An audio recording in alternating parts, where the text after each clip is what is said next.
Once again, within our time and generation, the nations face the solemn challenge history has thrust upon them, to build, amid the parting clouds of war, a peace which shall be real and indivisible.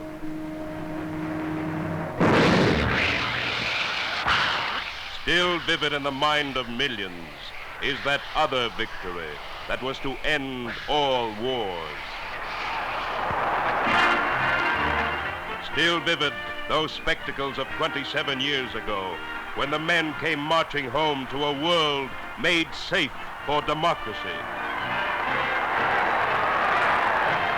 Still vivid, too, that figure with its mighty dream of human justice, Woodrow Wilson, prophet of the peace, whose honor spread like wildfire across tormented Europe.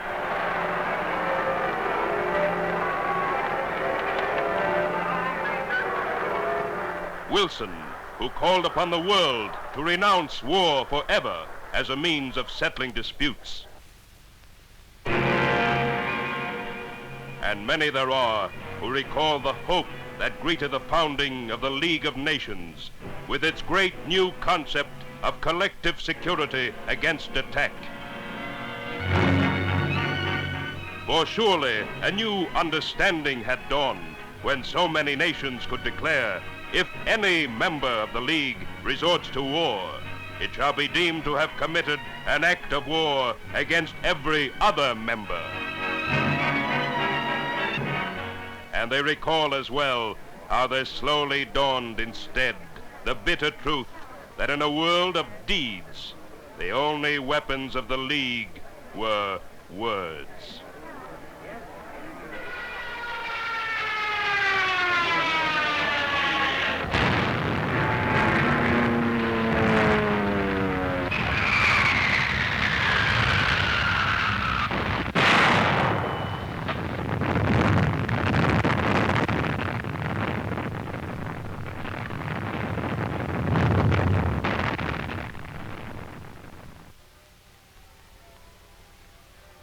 Once again, within our time and generation, the nations face the solemn challenge. The things for which we fought, said Wilson, are certain to prevail. They may come in a better way than we proposed.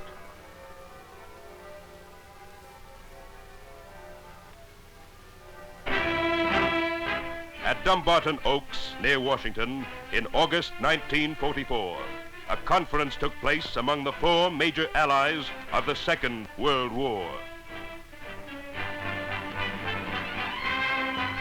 Purpose of their meeting was to prepare for submission to all the United Nations a tentative plan for the future maintenance of peace. And from these discussions, there has emerged a blueprint for a new international organization, based this time not only on ideals, but on the sober realities that lie ahead.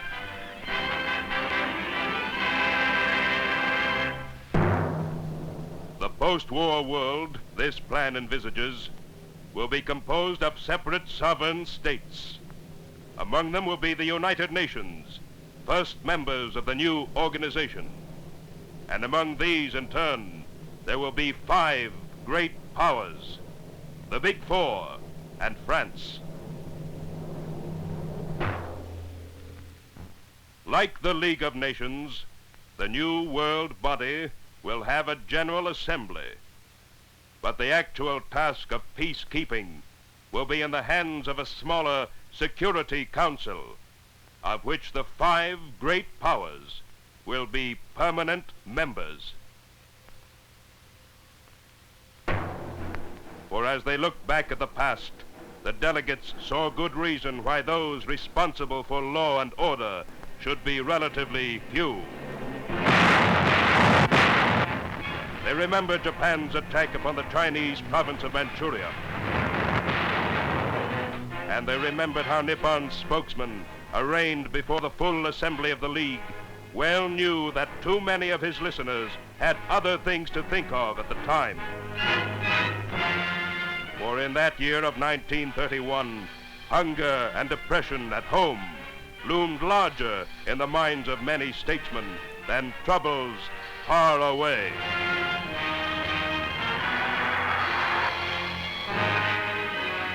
And when the League's observers finally arrived upon the scene, they found the damage done.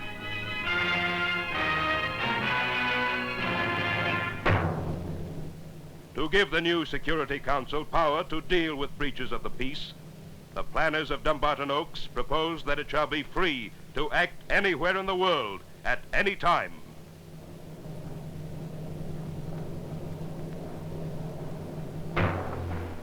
For they recalled the fateful year of 1936, when history proved the need of taking action before the war clouds break.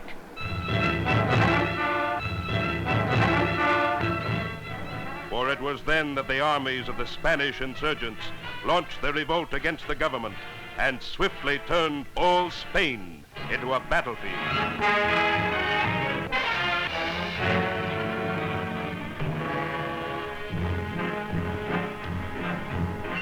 And when the League of Nations gathered at Geneva to hear the government's appeal, some doubted that they had the right to intervene in what appeared to be a civil war. And while the Assembly argued through the days of crisis, Spain's foreign minister, Alvarez del Valle, looked on in despair. For he knew that what was taking place on Spanish soil was of grave concern to every peaceful nation. That Nazi Germany and fascist Italy were testing out their new techniques of lightning attack.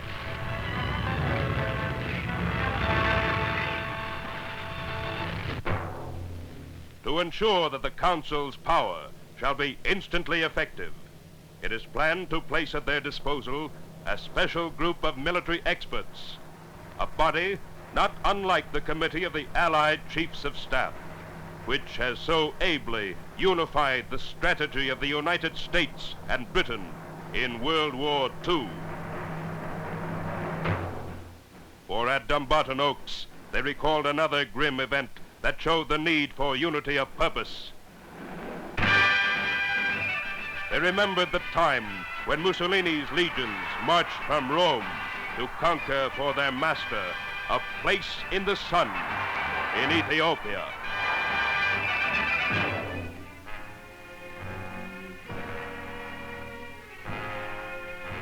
And they remembered, too, the lonely figure who looked on in vain, watching the League debating drastic measures, while 3,000 miles away, the aggressor struck.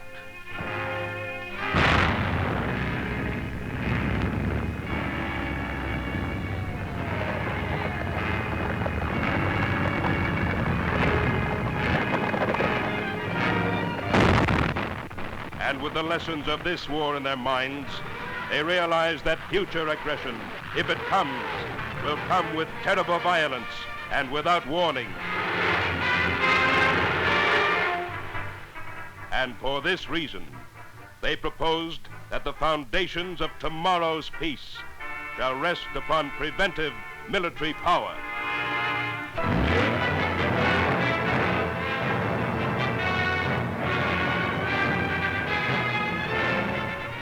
Thus, in the last resort, the World Organization will be able to call upon its member nations for an agreed proportion of their own armed strength to meet the threat of force with force.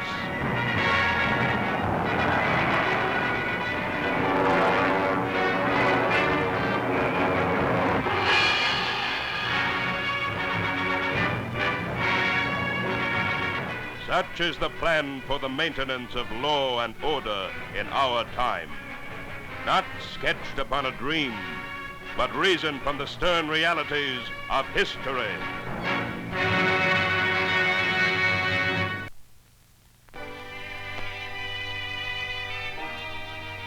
as the lights come on again, the belief is growing that the key to lasting peace lies not alone in force, but rather in those mighty material forces that shape the daily intercourse of nations in the modern world.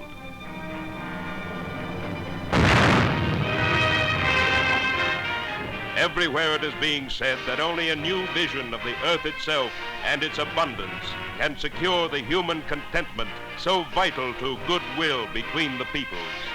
A vision which sees as a common heritage the natural riches on which all men depend for comfortable living. Perhaps too often in the past, the nations have regarded their share of the world's abundance as their own exclusive property, have too often raised barriers against the common enjoyment of the common wealth. But with the war has come a new outlook on the Earth's resources. For in order to equip their giant armies in the field, many of the Allied nations have pooled the greater part of all their wealth.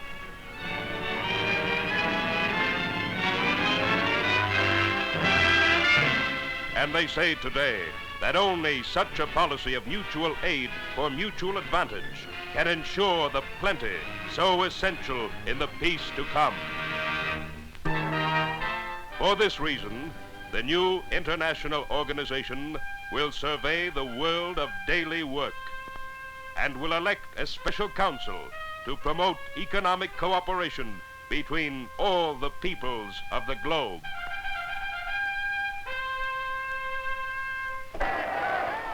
To some, such schemes appear impractical. They claim that the machinery by which the world's goods are bought and sold is now so intricate that change would bring chaos in its wake.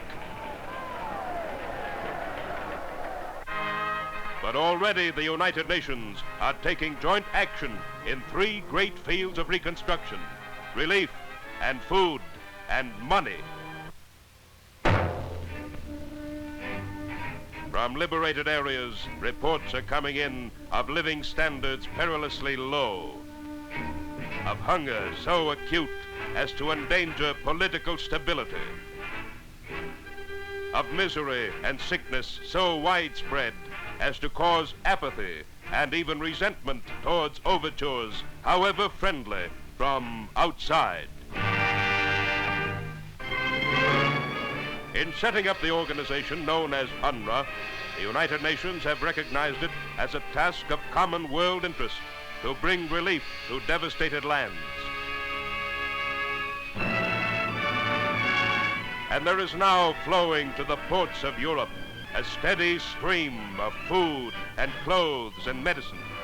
For every nation contributing supplies to UNRWA is well aware that in tomorrow's world, there can be little prosperity for one unless there is prosperity for all.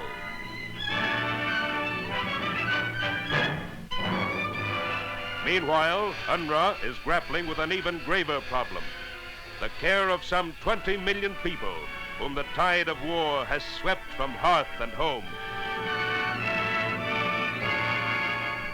And throughout the camps set up to house these men and women, there has spread, as if by magic, that forward-looking spirit which turns each canvas town into a self-governing community, preparing its citizens for the day when they will take their place in the new community of nations.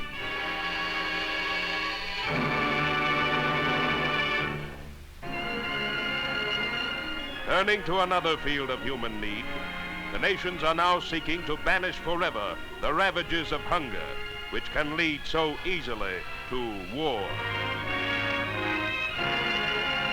Though everyone must eat to live, no one has found out till recently the actual amount of food the world must grow to keep its people in good health and spirits.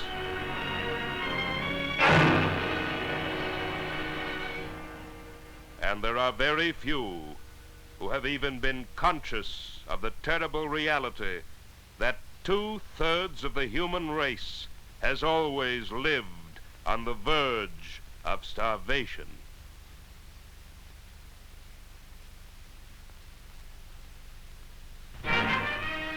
Now the United Nations are setting up a special body to study the problems of adequately feeding all mankind. And from the deliberations has come one of the most striking ideas of our day. Their inquiries reveal that in many fertile areas, the farmer has all along been hampered by the demands of military preparedness. Especially is this true in Europe, where each nation has tried to grow some of everything in case of war. And they are now proposing that as Europe replants its plundered fields, it should do so on a new plan, a plan which would see the entire continent and perhaps eventually the whole earth as a single food pool, each country contributing those crops which nature has best fitted it to grow. They point out that there is no reason why so vast a plan for increasing the Earth's abundance cannot be achieved in time, provided that the nations, large and small alike, have the will to do it. And they point out as well that it is perhaps the only way in which the plague of famine and all that plague implies can finally be driven from the world.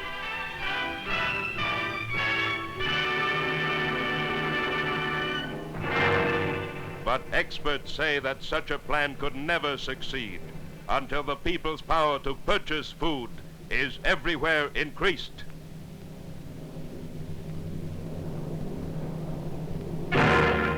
They emphasize that certain countries, especially in the New World, will soon be seeking markets for the new products of their wartime factories, that there will be big reserves of manpower for whom employment must be found.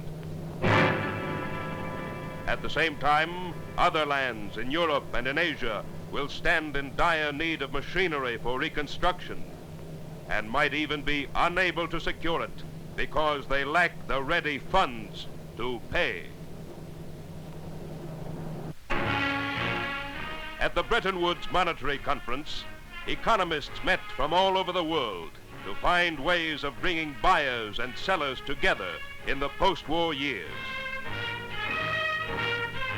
Outcome of their discussions was a plan for an international bank to which each nation will contribute according to its wealth and from which each may borrow a limited amount. By this means, nations impoverished by war will be able to order what they need, knowing that a common pool of credit is behind them. Knowing, too, that their orders will help create employment in those countries now in a position to produce and sell.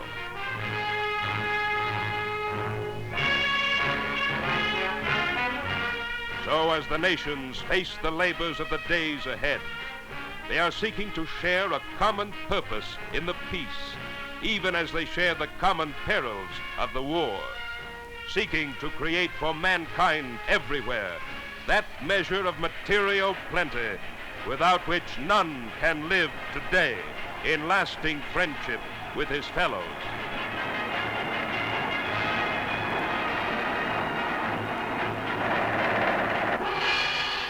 Thus then we face the challenge.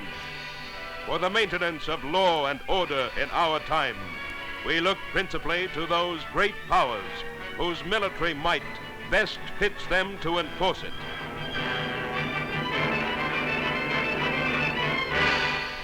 But for that new spirit of joint endeavor on which true peace depends, we look to all those nations, small as well as great, within whose power it is to will the increase of the earth itself. So when this time the men come marching back, it may be to a world on the march itself, to new horizons of adventure.